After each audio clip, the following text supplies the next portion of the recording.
सोचिए, क्या एक छोटा सा दिया किसी राज्य की पूरी सियासत में भूचाल ला सकता है। सुनने में अजीब लगता है ना?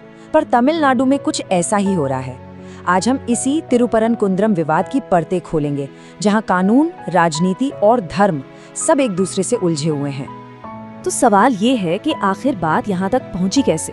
मतलब सोचकर देखिए, 120 से ज्यादा सांसद एक हाई कोर्ट के जज के पीछे पड़ गए, उन्हें हटाने के लिए महाभियोग लाने की तैयारी। आखिर ऐसा क्या कर दिया उस जज ने? और जब आप इसकी वजह जानेंगे ना, तो और भी हैरान हो जाएंगे। ये पूरा का पूरा सियासी बवंडर जानते हैं किस बात पर खड़ा हुआ? सिर्फ एक दिया जलाने को लेकर। जी हाँ, बस एक पारंपरिक दिया। तो चलिए सीधे चलते हैं उस जगह पर जहां से ये सारा मामला शुरू हुआ। जगह है मदुरई की तिरुपरनकुंदम पहाड़ी, और मौका था कार्तिकेय दीपम उत्सव का। एक रस्म जिसने देखते ही देखते पूरे देश में हंगामा खड़ा कर दिया। अब ये कार्तिकेय दीपम है क्या? देखिए, ये तमिल कल्चर का एक बहुत ही खास, बहुत पुराना त्योहार है, रोशनी का त्योहार।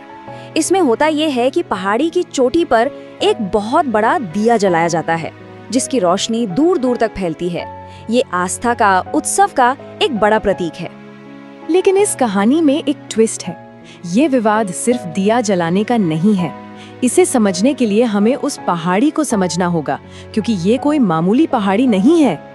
ये पहाड़ी असल में सदियों से गंगा जमुनी तहजीब की, हिंदू मुस्लिम एकता की एक जीती जागती मिसाल रही है। सोचिए, एक ही पहाड़ी पर एक तरफ है भगवान मुर्गन का मशहूर सुब्रमण्यम स्वामी मंदिर, और उसी पहाड़ी पर मौजूद है सूफी संत सिकंदर बादशाह की दरगाह। और कमाल की बात देखिए, सदियों तक सब कुछ ठीक ठाक चलता रहा। 13वीं सदी में दरगाह बनी और सालों साल दोनों समुदाय शांति से एक साथ रहते आए। लेकिन फिर आया साल 1994।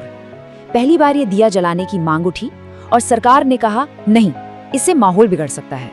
और बस यहीं से मामला उलझना शुरू हुआ। 2020 के बाद तो ये पूरी तरह से कानूनी लड़ाई में तब्दील हो गया। और जब मामला कोर्ट पहुंचा, तो कहानी ने एक ऐसा मोड़ लिया जिसने इस छोटे से विवाद को एक बहुत बड़े राजनीतिक संकट में बदल दिया। अब बात करते हैं उस जज की जिनके फैसले ने ये सारा बवंडर खड़ा किया। इनका नाम है जस्टिस GR स्वामीनाथन। ये न्यायिक जवाबदेही के लिए काफी जाने जाते हैं, इतने कि इन्होंने एक बार खुद अपना रिपोर्ट कार्ड जारी कर दिया था कि भाई देखो, मैंने 7 साल में करीब 65,000 केस निपटाए हैं। तो जस्टिस स्वामीनाथन ने अपने फैसले में क्या कहा? उन्होंने कुछ साफ साफ बातें कही। पहली, कि दिया जलाना एक बहुत पुरानी हिंदू परंपरा है। दूसरी, जिस खंबे पर दिया जलना है वो मंदिर की जमीन पर है, दरगाह की जमीन पर नहीं। तीसरी बात, उन्होंने कहा कि इससे मुस्लिम भावनाओं को कोई ठेस नहीं पहुंचती।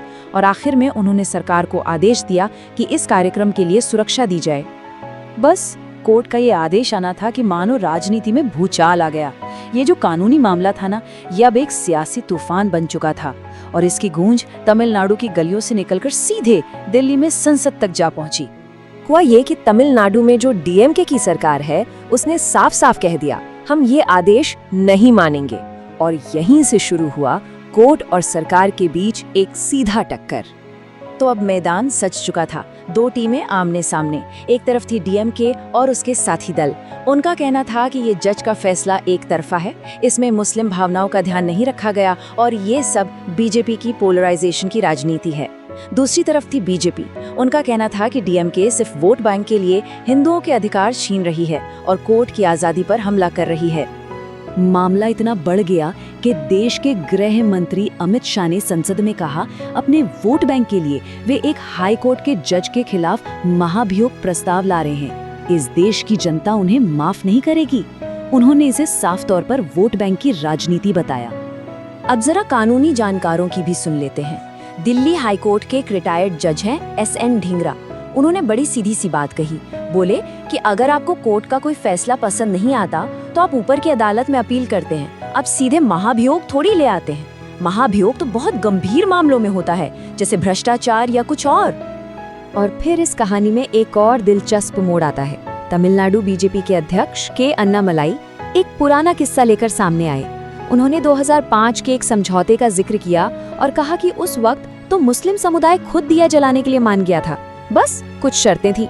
उनका ये भी कहना था कि वो खंबा दरगाह से काफी दूर, लगभग 50 मीटर दूर है।